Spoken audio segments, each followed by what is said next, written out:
Hi hello welcome back to my channel my dear Hitler. ಈ ಕತೆ ನಿಮಗೆ ಪ್ರತಿದಿನ ಬೇಕು ಅಂದರೆ ನೀವು ಮಿಸ್ ಮಾಡದೆ ಸಬ್ಸ್ಕ್ರೈಬ್ ಮಾಡಿ, ಲೈಕ್ ಮಾಡಿ.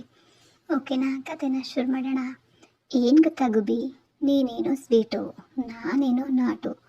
ನೀನೇನೋ ಸಾಫ್ಟ್ವೇರ್, ನಾನೇನೋ ಹಾರ್ಡ್ವೇರ್. ನೀನೇನೋ ಕ್ಲಾಸ್, ನಾನೇನೋ ಮಾಸ್. ಅದರಲ್ಲೂ ನಿನಗೆ ಫ್ಯಾಮಿಲಿ ಇದೆ, ನನಗೆ ಫ್ಯಾಮಿಲಿ ಇಲ್ಲ. ನಿನಗೆ ಅಲ್ಪ ಸ್ವಲ್ಪ ಆಸ್ತಿ ಇರಬಹುದು, ಆದರೆ ನಾನು ಪಕ್ಕಾ ಬೇವರ್ಸ್ ಪ್ಲಾಟ್ಫಾರ್ಮ್ ನನ್ನ ಮಗ. ಹಾಗನ್ಬೇಡಿ ತಾರಕ್ ಅವರೇ, ಸ್ವೀಟ್ಗೆ ಪರ್ಫೆಕ್ಟ್ ಕಾಂಬಿನೇಷನ್ ಹಾರ್ಟ್ ಅಲ್ವಾ? ಇನ್ನು ಆಸ್ತಿ ಅಂತೀರಾ? ನೀವು ಸರಿಯಾಗಿ ಫೋಕಸ್ ಮಾಡ್ತಿಲ್ಲ ಅಷ್ಟೇ. ನಿಮ್ಮಲ್ಲಿರೋ ಟ್ಯಾಲೆಂಟ್ಗೆ ನೀವು ಎಲ್ಲೋ ಇರಬೇಕಿತ್ತು. ಇನ್ನು ಸೌಂದರ್ಯದ ಬಗ್ಗೆ ಹೇಳಬೇಕಂದ್ರೆ ನಿಮ್ಮದು ಡಸ್ಕಿ ಕಲರ್ ಆದರೂ ನಿಮ್ಮ ಉಡುಗೆ ತೊಡುಗೆನಲ್ಲಿ ಒಂದು ಪವರ್ ಇದೆ ಗೊತ್ತಾ? ಆ ಪವರ್ಫುಲ್ ಲುಕ್ಸ್ ಅಂತ ತನ್ನನ್ನು ತಾನು ಮರೆತು ಮಾತನಾಡ್ದ ಅಂಕಿತಾಳ ಮಾತುಗಳಿಗೆ ಅಡ್ಡಿಪಡಿಸುತ್ತಾ ತಟ್ಟನೆ ಆಕೆಯ ತುಟಿಗಳ ಮೇಲೆ ತನ್ನ ತುಟಿಗಳನ್ನಿಟ್ಟನು ತಾರಕ್. ಹಠಾತ್ತನೆ ಮುತ್ತಿಕ್ಕಿದ್ರಿಂದ ಅಂಕಿತಾ ಶಾಕ್ನಲ್ಲಿ ಬಿಗಿದುಕೊಂಡು, ಮೊದಲು ಕೇವಲ ಸ್ಪರ್ಶದಂತೆ ಆರಂಭವಾದ ಮುತ್ತು ಆಕೆಯಿಂದ ಯಾವುದೇ ಪ್ರತಿಕ್ರಿಯೆ ಬರದೇ ಇದ್ದಾಗ ಕಚಕ್ಕನೆ ಆಕೆಯ ಕೆಳತುಟಿಯನ್ನು ಕಚ್ಚಿ ಚಲನವಲನ ಉಂಟು ಮಾಡ್ದ ತಾರಕ್. ಮುತ್ತಿಡ್ತಾನೆ ಆಕೆಯ ಕಣ್ಗಳನ್ನು ನೋಡಿ ರೊಮ್ಯಾಂಟಿಕ್ ಆಗಿ ಕಣ್ಣು ಹೊಡೆದ ತಾರಕ್. ತುಟಿಗಳ ಮಾಯೆಗೆ ಮೈ ಮರೆತು ಕಣ್ಣು ಮುಚ್ಚಿದ ಅಂಕಿತಾಳಿಗೆ ಸುಮಾರು 10 ಅಡಿ ದೂರದಲ್ಲಿ ತಮ್ಮ ಕಡೆಗೆ ಬರ್ತಾ ಇರುವ ಸಾಮ್ರಾಟ್ ಕಾಣಿಸ್ತ. ತಕ್ಷಣ ಗಾಬರಿಯಿಂದ ತಾರಕ್ನನ್ನ ದೂರ ತಳ್ಳಿದ್ಲು ಅಂಕಿತಾ. ಒಳ್ಳೆ ರೊಮ್ಯಾಂಟಿಕ್ ಮೂಡ್ನಲ್ಲಿದ್ದ ತಾರಕ್ ಮೊದಲು ಕೋಪಗೊಂಡು, ಏ ಗುಬ್ಬಚ್ಚಿ, ಯಾಕೆ ತಳ್ದೆ ಅಂತ ಗದರಿಸ್ದ. ತಾರಕ್ ಅವರೇ, ಒಂದ್ಸಲ ಹಿಂದೆ ನೋಡಿ ಅಂದ್ಲು ಅಂಕಿತಾ ದೂರ ಸರಿತ. ಹಿಂದೆ ತಿರುಗಿ ನೋಡಿದ ತಾರಕ್ನಿಗೆ ಕಾಂಪೌಂಡರ್ ಸಹಾಯದಿಂದ ಬರ್ತಾ ಇರುವ ಸಾಮ್ರಾಟ್ ಕಂಡ. ಕಿರಿಕಿರಿ ಅನುಭವಿಸ್ತಾ ನೋಟವನ್ನು ಮತ್ತೆ ಅಂಕಿತಾಳ ಕಡೆ ತಿರುಗಿಸಿ, ಛೇ, ಇವನು ಈವಾಗಲೇ ಬರಬೇಕಿತ್ತ ಅಂತ ಹಲ್ ಕಚ್ಚಿದ ತಾರಕ್. ಸಾಮ್ರಾಟ್ ಸರ್ ಬಗ್ಗೆ ಹಾಗನ್ಬೇಡಿ, ಅವರು ತುಂಬಾ ಒಳ್ಳೆಯವರು ಅಂದ್ಲು ಅಂಕಿತಾ. ಅವನ ಕೋಪ ನೋಡಿ ಹೆದರ್ತಾ ಅಷ್ಟರಲ್ಲಿ ಅಲ್ಲಿ ಬಂದ ಸಾಮ್ರಾಟ್ ತಾರಕ್ನನ್ನ ಕೋಪದಿಂದ ನೋಡ್ತಾ, ಅಂಕಿತಾ ಹೋಗೋಣವಾ ಅಂದನು.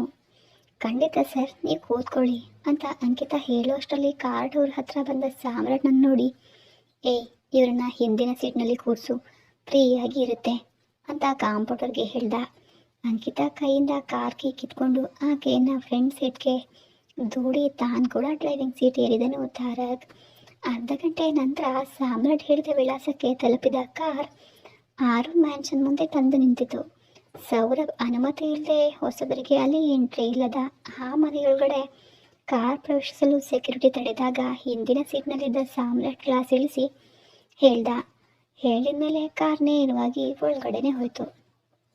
ಹಾಸ್ಪಿಟಲ್ನಲ್ಲಿ ಕಾಂಪೌಂಡರ್ ಇದ್ದ, ಆದರೆ ಈಗ ಇಲ್ಲಿ ಸಾಮ್ರಾಟ್ನಿಗೆ ಸಹಾಯ ಮಾಡಲು ತಾರಕ್ ಅಥವಾ ಅಂಕಿತಾ ಇಬ್ಬರಲ್ಲಿ ಒಬ್ಬರು ಬೇಕು. ಅಂಕಿತಾ ಸಹಾಯ ಮಾಡೋದು ತಾರಕ್ನಿಗೆ ಇಷ್ಟ ಇಲ್ಲದ ಕಾರಣ ಆಕೆಗೆ ಅವಕಾಶವನ್ನೇ ಕೊಡದೆ ತಾನೇ ಸಾಮ್ರಾಟನ ಎತ್ಕೊಂಡು ಹೋದ ಒಳಗಡೆ. ಸೌರಭ್ ತಲೆನೋವು ಹೊಂದಿದ್ದಕ್ಕೆ ಮಸಾಜ್ ಮಾಡಿದ ಪುಣ್ಯಕ್ಕೆ 1 ಗಂಟೆ ಕಾಲ ಕಾಡಿಸಿ ಪೀಡಿಸಿ ಬಿಟ್ಟಿದ್ದ ಸೌರಭಿಂದ ತಪ್ಪಿಸ್ಕೊಂಡು ಹೊರಬಂದ ಅಕ್ಷತಾ 1 ಗಂಟೆ ಕಾಲ ಶವರ್ ಕೆಳಗಡೆ ಸ್ನಾನ ಮಾಡಿದ್ಮೇಲೆ ಚಳಿಯಿಂದ ಗಡಗಡ ನಡುಗ್ತಾ ಇದ್ಲು. ಬಿಸಿ ಬಿಸಿ ಫಿಲ್ಟರ್ ಕಾಫಿಗಾಗಿ ಕಿಚನಲ್ಲಿ ಕಷ್ಟಪಡ್ತಾ ಇದ್ದ ಆಕೆಗೆ ಹಾಲ್ನಲ್ಲಿ ಏನೋ ಸತ್ ಕೇಳಿಸ್ತು. ಕಿಚನಿಂದ ಹೊರಬಂದಾಗ ತಾರಕ್ ತೋಳುಗಳಲ್ಲಿ ಕಾಲಿಗೆ ಪೆಟ್ಟಾಗಿದ್ದ ಸಾಮ್ರಾಟನ್ನು ನೋಡಿ ಹೃದಯ ಬಡಿತ ಜೋರಾಗಿ ಸಾಮ್ರಾಟ್ ಕಂದ ಅಂತ ಕೂಗ್ತಾ ಓಡಿ ಬಂದ್ಲು. ಅದೇ ಸಮಯದಲ್ಲಿ ವಾಶ್ರೂಮಿಂದ ಹೊರಬಂದು ಡ್ರೆಸ್ ಮಾಡ್ಕೊಳ್ತಾ ಇದ್ದ ಸೌರಭ್ ಆಕೆಯ ಕಿರ್ಚಾಟ ಕೇಳಿ ತಲೆ ಬಾಚ್ಕೊಳ್ಳೋದನ್ನು ಮರೆತು ತರಬರನೆ ಹೊರಗಡೆ ಬಂದ. ದೊಡ್ಡದಾದ ಮನೆಯನ್ನು ನೋಡ್ತಾ ಬರ್ತಾ ಇದ್ದ ತಾರಕ್ ಅಕ್ಷತಾಳ ಕೂಗು ಕೇಳಿದ ತಕ್ಷಣ ಆಕೆಯನ್ನು ನೋಡಿ ಮೈ ಮರೆತು ಹೋದ. ಅಷ್ಟರಲ್ಲಿ ಅಲ್ಲಿಗೆ ಬಂದ ಅಕ್ಷತಾ, ಕಂದ, ನಿನ್ನ ಕಾಲಿಗೆ ಏನಾಯ್ತು ಪುಟ ಅಂತ ಅಳ್ತಾ ಇದ್ರೆ ಆಕೆಯ ಕಣ್ಣಲ್ಲಿ ನೀರು ನೋಡಲಾಗದ ತಾರಕ್ ಸಾಮ್ರಾಟ್ನನ್ನ ಸೋಫಾದ ಮೇಲೆ ಕೂರಿಸ್ತಾ, ಏನೂ ಆಗಿಲ್ಲಮ್ಮ, ಅಳ್ಬೇಡಿ ಎಂದು ಸಮಾಧಾನ ಪಡಿಸಿದನು. ಆದರೂ ಆಕೆ ಅಳ್ತಾನೆ ಇದ್ಲು. ಮನೆಯ ವಾತಾವರಣ ನೋಡಿ ಬಾಯದಿಂದ ತನ್ನನ್ನೇ ಅಂಟ್ಕೊಂಡಿದ್ದ ಅಂಕಿತಾಳನ್ನು ನೋಡಿದ ತಾರಕ್ ಸನ್ನೆಯ ಮೂಲಕವೇ ಅಕ್ಷತಾಳನ್ನು ಸಮಾಧಾನ ಪಡಿಸಲು ಹೇಳ್ದ. ಅಂಕಿತಾ ಹೆದರುತ್ತಾನೆ ಅಕ್ಷತಾಳ ಬಳಿ ಹೋಗಿ, ಪ್ಲೀಸ್ ಮೇಡಮ್, ಅಳ್ಬೇಡಿ, ಸರ್ಗೆ ಏನೂ ಆಗಿಲ್ಲ, ಸಣ್ಣ ಆಕ್ಸಿಡೆಂಟ್ ಅಷ್ಟೇ ಅಂತ ಸಮಾಧಾನ ಪಡಿಸಲು ಪ್ರಯತ್ನಿಸಿದ್ಲು. ಆಕ್ಸಿಡೆಂಟಾ ಅಂತ ಅಕ್ಷತಾ ಇನ್ನೂ ಜೋರಾಗಿ ಅಳಲು ಶುರು ಮಾಡಿದ್ಲು. ಆಗ ಗಂಭೀರ ಧ್ವನಿಯಲ್ಲಿ ಅಕ್ಷತಾ ಕೀಪ್ ಕ್ವೈಟ್ ಅಂತ ಕೇಳಿಸಿದ. ಸೌರಭ್ ಧ್ವನಿಗೆ ಆಕೆ ತಕ್ಷಣ ಸುಮ್ಮನಾದ್ಲು. ಆ ಧ್ವನಿ ಕೇಳಿದ ಕಡೆ ನೋಡಿದ ಅಂಕಿತಾ ಶಾಕ್ನಿಂದ ಬಿಗಿದು ಹೋದ್ಲು. ತಾರಕ್ ಮಾತ್ರ ಮನಸ್ಸಿನಲ್ಲಿ ಈ ವಯಸ್ಸಿನಲ್ಲೂ ಒಂದು ಸಣ್ಣ ಕಮಾಂಡ್ ಮೂಲಕ ಹೆಂಡತಿಯನ್ನು ಹೇಗೆ ಕಂಟ್ರೋಲ್ನಲ್ಲಿಟ್ಟಿದ್ದಾನೆ ಅಂದ್ಕೊಂಡು ಅಕ್ಷತಾಳ ಮುಗ್ಧತೆಗೆ ಮರುಗುತ್ತಾನೆ ಸೌರಭ್ನ ಅಹಂಕಾರಕ್ಕೆ ಹಲ್ಲು ಕಚ್ಚಿದ. ತಾರಕ್ ನೈಟ್ ವೇರ್ನಲ್ಲಿ ಸಿಂಪಲ್ ಆಗಿದ್ದ ಸೌರಭ್ ಮೆಟ್ಟಿಲಿಳಿದು ಬಂದು, ಸಾಮ್ರಾಟ್ ಏನಾಯಿತು ಎಂದು ಇವರನ್ನ ನೋಡ್ತಾ ಕೇಳಿದನು. ಅದು ಡ್ಯಾಡ್, ಒಂದು ಸಣ್ಣ ಆಕ್ಸಿಡೆಂಟ್, ಕಾಲಿನ ಮೂಳೆ ಸ್ವಲ್ಪ ನೋವಾಗಿದೆ ಅಷ್ಟೇ ಅಂದನು ಸಾಮ್ರಾಟ್. ಆತನ ಪಕ್ಕದಲ್ಲೇ ಕುಳಿತು ಪೆಟ್ಟಾದ ಜಾಗವನ್ನು ಮುಟ್ಟಿ ನೋಡಿದ ಸೌರಭ್ ಕೇರ್ಫುಲ್ ಆಗಿರಬೇಕು ತಾನೇ ಅಂತ ಗದರಿಸಿ ಅಂಕಿತಳನ್ನು ನೋಡಿ ನೀನು ಅಂದನು. ಸಾಮ್ರಾಟ್ನ ಇನ್ನೊಂದು ಪಕ್ಕದಲ್ಲಿ ಕುಳಿತಿದ್ದ ಅಕ್ಷತಾ ಮೌನವಾಗಿ ಅಳ್ತಲೇ ಕಾಲನ್ನು ನೋಡ್ತಾ ಇದ್ಲು. ನಿಮ್ಮ ಹುಡುಗನ ಕಾಲು ಮುರಿದಿದ್ರೆ ಕಟ್ಟು ಹಾಕಿಸಿ ಕರ್ಕೊಂಡು ಬಂದಿದ್ದು ನಾವೇ ಅಂತ ಪೊಗುರಿನಿಂದನೇ ಹೇಳ್ದ ತಾರಕ್. ನಾನು ನಿನ್ನನ್ನು ಕೇಳಲಿಲ್ಲ ಅಲ್ವಾ ಅಂತ ಕೋಪದಿಂದ ಹೇಳಿ ಮತ್ತೆ ಅಂಕಿತಾಳ ಕಡೆ ನೋಡಿದ ಸೌರಭ್. ಆದರೆ ಪಾಪ ಅಂಕಿತ ಇನ್ನೂ ಶಾಕ್ನಲ್ಲೇ ಇದ್ಲು. ಆಕೆಗೆ ಸೌರಭ್ ನೋಟ ಆಗಲಿ ಅಥವಾ ಮಾತಾಗಲಿ ಕೇಳಿಸ್ತಾನೇ ಇಲ್ಲ. ಸುಮ್ಮನೆ ಗೊಂಬೆಯಂತೆ ಕುಳಿತಿದ್ದ ಅಂಕಿತಾಳ ಭುಜಕ್ಕೆ ಒಂದು ಏಟು ಕೊಟ್ಟ ತಾರಕ್. ನಿನ್ನನ್ನೇ ತಾನೇ ಏನೋ ಕೇಳ್ತಾ ಇದ್ದಾರೆ ಅಲ್ವಾ, ರಾಕ್ಷಸನನ್ನು ನೋಡಿದ ಹಾಗೆ ಯಾಕೆ ಹಾಗೆ ನೋಡ್ತಾ ಇದೀಯಾ ಅಂದನು. ಆವಾಗ ಎಚ್ಚರಗೊಂಡ ಅಂಕಿತ ಕಣ್ಣು ಮುಚ್ಕೊಂಡು ಮತ್ತೆ ಮತ್ತೆ ನೋಡಿ, ಸರ್ ನೀವು ಹೀರೋ ಸೌರಭ್ ಅವರು ಅಲ್ವಾ ಅಂತ ವಿಪರೀತ ಸಂಭ್ರಮದಿಂದ ಕೇಳಿದ್ಲು. ಆಕೆ ಆಶ್ಚರ್ಯದಿಂದ ನೋಡ್ತಾ ಇರೋದು ಸೌರಭ್ ಓರ್ವ ಹೀರೋ ಅನ್ನೋ ಕಾರಣಕ್ಕೆ ಅಂತ ತಿಳಿದ ಮೇಲೆ ತಾರಕ್ ಕೆಂಡಮಂಡಲವಾದ. ಹೇ ಗುಬ್ಬಚ್ಚಿ, ಇವನು ಕೇವಲ ಹೀರೋ ಅಷ್ಟೇ, ಅದಕ್ಕೆ ಯಾಕೆ ಹಿಮಾಲಯದ ಸಾಧುವನ್ನು ನೋಡಿದ ಹಾಗೆ ಅಷ್ಟು ಫೀಲ್ ಆಗ್ತಾ ಇದೆಯಾ ಅಂತ ರೇಗಿದನು. ಏಯ್ ನೀನು ಬಾಯಿ ಮುಚ್ಚು ಅಂತ ತಾರಕ್ಕಿಗೆ ಹೇಳಿ, ಹೌದು ಹೀರೋನೇ, ಅದಕ್ಕೇನೀಗ ನಾನು ಕೇಳಿದ ಪ್ರಶ್ನೆಗೆ ನೀನು ಇನ್ನೂ ಉತ್ತರ ಹೇಳಲಿಲ್ಲ ಅಲ್ವಾ ಅಂದನು ಸೌರಭ್. ಏಯ್ ಅಂದಿದ್ದಕ್ಕೆ ತಾರಕ್ ಕೆರಳಿದನು. ಹೇಳಿದ್ದಲ್ಲ ನಿನ್ನ ಮಗನ ಕಾಲು ಮುರಿದಿದ್ದಕ್ಕೆ ಹೊತ್ತು ತಂದಿದ್ದೇನೆ ಅಂತ, ಇನ್ನೇನು ಹೇಳಬೇಕು, ಹೆಲ್ಪ್ ಮಾಡಿದವ್ರನ್ನ ಕನಿಷ್ಠ ಕೂತ್ಕೊಳ್ಳಿ ಅಂತಲೂ ಹೇಳ್ದ ನಿಮ್ಮ ಮರ್ಯಾದೆಯೇ ನೀವು ಎಂಥವ್ರು ಅಂತ ತೋರಿಸ್ತಾ ಇದೆ ಅಂತ ಕೋಪದಿಂದ ಹೇಳಿ ಅಂಕಿತಳ ಕೈ ಹಿಡಿದು ನಡಿ ಇಲ್ಲಿಂದ, ಇನ್ನೇನು ನೋಡ್ತೀಯ ಇಲ್ಲಿ ಅಂತ ಹೇಳಿ ಹೇಳ್ಕೊಂಡು ಹೋಗಲು ಮುಂದಾದನು ತಾರಕ್. ಅಷ್ಟರಲ್ಲಿ ಅಕ್ಷತಾ ಅಯ್ಯಯ್ಯೋ ಅದೇನಪ್ಪ ಅಷ್ಟರಲ್ಲೇ ಹೋಗ್ತೀನಿ ಅಂತೀಯಾ, ಕೂತ್ಕೊಳ್ಳಿ ಅಂತ ಎದುರುಗಿದ್ದ ಸೋಫಾವನ್ನು ತೋರಿಸಿದ್ಲು. ತಾರಕ್ ಅಲ್ಲಿಗೆ ಬಂದಿದೆ ಆಕೆಯ ಮಾತಿಗಾಗಿ. ಅದು ಅದೇ ಕಾರಣ ಆಗಿದ್ದ ಆಕೆ ಹೇಳಿದ ತಕ್ಷಣ ಅಂಕಿತಾ ಕೈ ಹಿಡಿದು ಸೌರಭ್ ಎದುರಿನ ಸೋಫಾದಲ್ಲಿ ಕಾಲ್ ಮೇಲೆ ಕಾಲು ಹಾಕೊಂಡು ಕುಳಿತನು. ಅಂಕಿತಾ ಮಾತ್ರ ಭಯ ಮತ್ತು ಮುಜುಗರದಿಂದ ತಾರಕ್ ಕೈ ಬಿಡದೆ ಕುಳಿತಿದ್ಲು. ಅದನ್ನು ನೋಡಿ ಸಾಮ್ರಾಟ್ನಿಗೆ ಕೋಪ ಬಂದರು. ಅಂಕಿತಾ ಮೊದಲ ಬಾರಿಗೆ ತನ್ನ ಮನೆಗೆ ಬಂದಿದ್ದಕ್ಕೆ ಖುಷಿಯಾಯಿತು. ಆಕೆಗೆ ಇಡೀ ಮನೆ ತೋರಿಸ್ಬೇಕು ಅಂತ ಆಸೆ ಇದ್ರೂ ಎದ್ದು ಓಡಲಾಗದ ಸ್ಥಿತಿ ಆತನದ್ದಾಗಿತ್ತು. ಕೂಲ್ ಅಂಕಿತಾ, ಫೀಲ್ ಫ್ರೀ, ಯಾಕೆ ಅಷ್ಟು ಪ್ಯಾನಿಕ್ ಆಗ್ತಿದೆಯಾ ಅಂದನು ಸಾಮ್ರಾಟ್. ನಥಿಂಗ್ ಸರ್ ಅಂತ ಟೆನ್ಷನ್ನಲ್ಲೇ ಹೇಳಿ, ಇನ್ನು ಹೊರಡೋಣವಾ ಸರ್ ಅಂತ ಮೆಲ್ಲನೆ ಕೇಳಿದ್ಲು. ಅದೇನಂಕಿತ, ಅಷ್ಟಲ್ಲೇ ಸ್ವಲ್ಪ ಹೊತ್ತಿನ ನಂತರ ಹೋಗಬಹುದು ಅಲ್ವಾ ಅಂದನು ಸಾಮ್ರಾಟ್. ನಂತರ ತನ್ನ ತಾಯಿ ಅಕ್ಷತಾಳ ಕಡೆ ತಿರುಗಿ, ಅಮ್ಮ, ಈಕೆ ಹೆಸರು ಅಂಕಿತಾ, ನಮ್ಮ ಆಫೀಸ್ನ ಡಿಸೈನಿಂಗ್ ಸೆಕ್ಷನ್ನಲ್ಲಿ ಕ್ರಿಯೇಟಿವ್ ಹೆಡ್ ಆಗಿ ಕೆಲಸ ಮಾಡ್ತಾ ಇದ್ದಾಳೆ. ನನಗೆ ಆಕ್ಸಿಡೆಂಟ್ ಆಯಿತು ಅಂತ ತಾನೇ ಬಂದು ನನ್ನ ಕಾಪಾಡಿದ್ದಾಳೆ.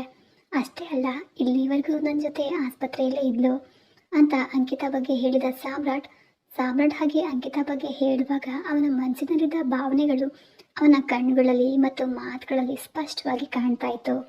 ಅದನ್ನು ನೋಡಿ ಸೌರಭ್ಗೆ ಸುಲಭವಾಗಿ ಅರ್ಥ ಆಯಿತು, ತನ್ನ ಮಗನಿಗೆ ಅಂಕಿತಾ ಅಂದರೆ ಎಷ್ಟು ಇಷ್ಟ ಅಂತ.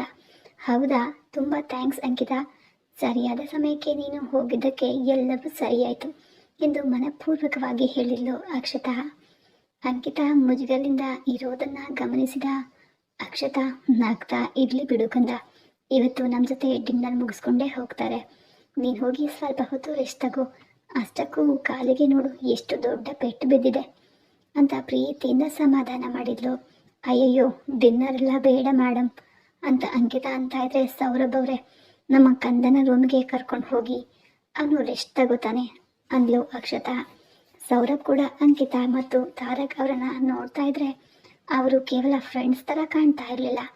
ಒಂದು ವೇಳೆ ತಾನು ಅಂದ್ಕೊಂಡಿದ್ದು ನಿಜ ಆದರೆ ಅಂಕಿತಾಳನ್ನ ಕೆಲಸದಿಂದ ತೆಗೆದಾದರೂ ಸರಿ, ನನ್ನ ಮಗನಿಗೆ ಬುದ್ಧಿ ಹೇಳಬೇಕು ಅಂತ ಯೋಚಿಸ್ತಾ ಇದ್ದ ಸೌರಭ್. ಅಕ್ಷತಾ ಹೇಳಿದ ತಕ್ಷಣ ಅಂತ ಡಿನ್ನರ್ ಮುಗಿಸಿ ಹೋಗಿ ಅಂಕಿತಾ ಎಂದು ಗಂಭೀರವಾಗಿ ಹೇಳಿ ಸಾಮ್ರಾಟ್ ಅವನನ್ನು ಜಾಗರೂಕತೆಯಿಂದ ಅವನ ರೂಮಿಗೆ ಕರ್ಕೊಂಡು ಹೋದನು ಸೌರಭ್. ಸೌರಭ್ ಅಲ್ಲಿಂದ ಹೋಗ್ತಾ ಇದ್ದಂತೆ ಯಾವುದೋ ಹಕ್ಕಿಗೆ ರೆಕ್ಕೆ ಬಂದಂತೆ ಅಂಕಿತಾ ಜೊತೆ ಮಾತಿಗೆ ಇಳಿದ್ಲು ಅಕ್ಷತಾ. ತುಂಬ ಥ್ಯಾಂಕ್ಸ್ ಅಂಕಿತಾ, ನೀನೇನು ಮುಜುಗರ ಪಡಬೇಡ, ಫ್ರೀಯಾಗಿ ಇರು, ನನಗೂ ನಿನ್ನಂತೆಯೇ ಒಬ್ಬಳು ಮಗಳಿದ್ದಾಳೆ ಅಂದ್ಲು ಅಕ್ಷತಾ. ಥ್ಯಾಂಕ್ ಯು ಮೇಡಮ್ ಅಂದ್ಲು ಅಂಕಿತಾ. ಮೇಡಮ್ ಅನ್ಬೇಡಮ್ಮ, ಆಂಟಿ ಅನ್ಕೋ, ನಾವೀಗ ಆಫೀಸ್ನಲ್ಲಿ ಇಲ್ಲ ಅಲ್ವಾ. ಒಂದು ವೇಳೆ ನಾನು ಆಫೀಸ್ನಲ್ಲಿದ್ದರೂ ನನಗೆ ಈ ಮೇಡಮ್ ಸರ್ ಅನ್ನೋದೆಲ್ಲ ಇಷ್ಟ ಆಗಲ್ಲಮ್ಮ ಅಂದ್ಲು ಅಕ್ಷತಾ ಮುಖ ಸಣ್ಣಗೆ ಮಾಡ್ಕೊಳ್ತಾ ಹಾಗೆ ಹೇಳುವಾಗ ಅಕ್ಷತಾ ಮುಖ ತುಂಬ ಮುದ್ದಾಗಿ ಕಾಣಿಸ್ತಿತ್ತು. ಅದನ್ನು ನೋಡ್ತಾ ತಾರಕ್ ಹಾಗೇನೆ ಮೌನವಾಗಿ ಕುಳಿತುಬಿಟ್ಟ. ಮಾತಿನ ಮಧ್ಯೆ ಪಕ್ಕದಲ್ಲೇ ಇದ್ದ ತಾರಕ್ನನ್ನ ಸೂಕ್ಷ್ಮವಾಗಿ ಗಮನಿಸಿದ ಅಕ್ಷತಾ, ನೀನು ಅಂದು ರೌಡಿಗಳಿಂದ ನನ್ನನ್ನು ಕಾಪಾಡಿತು ನೀನೇ ಅಲ್ವಾ, ಹೇಗಿದೀಯಾ ಅಂತ ಕೇಳಿದ್ಲು. ಹೌದಮ್ಮ, ಅಂದು ನಾವು ಭೇಟಿಯಾಗಿದ್ವು ಅಂತ ಹೇಳಿದ ತಾರಕ್. ತುಂಬ ಥ್ಯಾಂಕ್ಸ್ ಕಣಪ್ಪ, ಅಂದು ನನ್ನನ್ನು ಕಾಪಾಡಿದೆ, ಇಂದು ನನ್ನ ಮಗನನ್ನು ಕಾಪಾಡಿದೀಯಾ. ಇದು ನನ್ನ ಮಗನನ್ನು ಕಾಪಾಡಿದ್ದಕ್ಕೆ ತುಂಬ ಥ್ಯಾಂಕ್ಸ್. ನಮ್ಮ ಮಧ್ಯೆ ಏನೋ ಋಣಾನುಬಂಧ ಇದ್ದೇ ಇರಬೇಕು, ಅದಕ್ಕೆ ಪ್ರತಿ ಬಾರಿ ನಾವು ಹೀಗೆ ಅಂದ್ಕೊಳ್ದೇನೆ ಭೇಟಿಯಾಗ್ತಿದ್ದೇವೆ ಅಂದ್ಲು ಅಕ್ಷತಾ. ಅದನ್ನೆಲ್ಲ ನಂಬದ ತಾರಕ್ ಮಾತ್ರ ಯಾವುದೇ ಎಕ್ಸ್ಪ್ರೆಷನ್ನ ನೀಡದೆ ಮುಖವನ್ನು ಮಾಮೂಲಿಯಾಗಿ ಇಟ್ಕೊಂಡಿದ್ದ. ನೀವು ಹೇಗಿದ್ದೀರಿ ಈಗ ಅಂತ ವಿಷಯವನ್ನು ಬದಲಿಸಿದ ತಾರಕ್. ನಾನು ತುಂಬ ಚೆನ್ನಾಗಿದ್ದೇನೆ ಅಂತ ನಗ್ತಾ ಹೇಳಿದ್ಲು ಅಕ್ಷತಾ. ನಿಜ ಹೇಳಿ, ಅಂದು ನಿಮ್ಮ ಯಜಮಾನರು ಮತ್ತೆ ನಿಮ್ಮನ್ನು ಏನಾದರೂ ಅಂದ್ರಾ ಎಂದು ಅಂದು ಸೌರಭ್ ಅಕ್ಷತಾ ಮೇಲೆ ಕೈ ಮಾಡಿದ್ದನ್ನು ನೆನಪು ಮಾಡಿಕೊಂಡು ಕೇಳಿದ ತಾರಕ್. ಚೇಚೆ, ಅದೇನೂ ಇಲ್ಲಪ್ಪ, ನನ್ನ ಯಜಮಾನರು ನನ್ನನ್ನು ತುಂಬ ಚೆನ್ನಾಗಿ ನೋಡ್ಕೊಳ್ತಾರೆ ಎಂದು ಸೌರಭ್ ಬಗ್ಗೆ ಮೆಚ್ಚುಗೆಯಿಂದ ಹೇಳಿಕೊಂಡ್ಲು ಅಕ್ಷತಾ. ಹೌದು ಬಿಡಿ, ಎಷ್ಟು ಚೆನ್ನಾಗಿ ನೋಡ್ಕೊಳ್ತಾರೆ ಅನ್ನೋದು ಆ ದಿನವೇ ತಿಳಿತು. ನಿಮ್ಮನ್ನು ಅರ್ಥ ಮಾಡ್ಕೊಳ್ಳದೆ ನಿಮ್ಮ ಮೇಲೆ ಕೈ ಮಾಡಿದರು ಅಂತ ವ್ಯಂಗ್ಯವಾಗಿ ಹೇಳ್ತಾ ಇದ್ದ. ಈಗ ಕೂಡ ನೀವು ನಿಮ್ಮ ಮಗನಿಗಾಗಿ ಅಳ್ತಾ ಇದ್ದೀರಿ ಅಂತ ತಿಳಿದಿದ್ರು ಅಷ್ಟು ಜೋರಾಗಿ ಕಿರ್ಚೋದು ಅಗತ್ಯ ಇತ್ತಾ? ಅದೇನೋ ಮೆಲ್ಗೆ ಹೇಳ್ಬೋದಿತ್ತು ಅಲ್ವಾ ಅಂತ ಕೋಪದಿಂದ ಅಂದ ತಾರಕ್.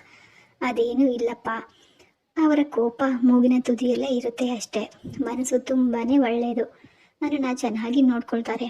ಅಂದಹಾಗೆ ನಿನ್ನ ಹೆಸರೇನು, ಎಲ್ಲಿರ್ತೀಯ, ಏನು ಮಾಡ್ತಾ ಇರ್ತೀಯ ಎಂದು ಸಾಲಾಗಿ ಪ್ರಶ್ನೆಗಳನ್ನು ಹಾಕಿಲ್ಲ ಅಕ್ಷತಾ. ಸೌರಭ್ ಬಗ್ಗೆ ತಾರಕ್ ಹಾಗೆ ಮಾತನಾಡೋದು ಇನ್ನೂ ಕೇಳಲು ಸಾಧ್ಯ ಆಗದೆ ಅವಳು ಮಾತನ್ನು ಬದಲಾಯಿಸಿದ್ಲು. ಅಕ್ಷತಾ ಹೇಳ್ತಾ ಇರುವಾಗಲೇ ಸೌರಭ್ ಕೂಡ ಅಲ್ಲಿಗೆ ಬಂದಿದ್ರಿಂದ ಅಂಕಿತಾ ಪಕ್ಕದಲ್ಲಿ ತಾರಕ್ ಎದುರಿಗೆ ಸೋಫಾದಲ್ಲಿ ಕಾಲ ಮೇಲೆ ಕಾಲು ಹಾಕಿ ಅವನು ಕುಳಿತು ತಾರಕ್ ಮತ್ತು ಅಕ್ಷತಾಳನ್ನು ಗಮನಿಸ್ತಾ ಇದ್ದ. ಅಕ್ಷತಾ ಕೇಳ್ತಾ ಇದ್ರೆ ಯಾಕೋ ತಿಳಿಯೋದು, ತಾನು ಇದ್ದ ವಿಷಯವನ್ನೆಲ್ಲ ತಕ್ಷಣ ಹೇಳಿಬಿಡಬೇಕು ಅಂತ ತಾರಕ್ಕೆ ಅನ್ನಿಸ್ತು. ಎಂದಿಗೂ ತನ್ನ ಬಗ್ಗೆ ಯಾರಿಗೂ ಹೇಳ್ದವನು ಅಕ್ಷತಾ ಹಾಗೆ ಕೇಳಿದ ತಕ್ಷಣ, ನನ್ನ ಹೆಸರು ತಾರಕ್, ನನಗೆ ಯಾರೂ ಇಲ್ಲಮ್ಮ, ಅವರ ಸುಖಕ್ಕಾಗಿ ನನ್ನ ಹೆತ್ತು ಬೀದಿಯಲ್ಲಿ ಎಸೆದು ಹೋದರು. ನನ್ನ ಹೆತ್ತವರು ಅಂದಿನಿಂದ ಆ ಬೀದಿಯಲ್ಲೇ ಸಿಕ್ಕಿದ್ದನ್ನು ತಿಂತ ಕೆಲವು ದಿನ ಹಸಿವು ತಣಿಸಲು ಕಳ್ಳತನ ಮಾಡ್ತಾ ಕೆಲವು ದಿನ ಹೀಗೆ ಕಳೆದೆ.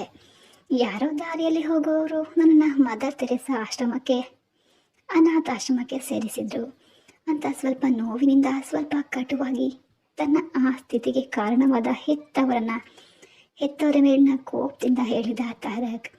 ಅವ್ರು ಹಾಗೆ ಹೇಳುವಾಗ ಅವನ ಧ್ವನಿಯಲ್ಲಿದ್ದ ನೋವನ್ನು ತಕ್ಷಣ ಗುರುತಿಸಿದ್ಲು ಅಕ್ಷತಾ.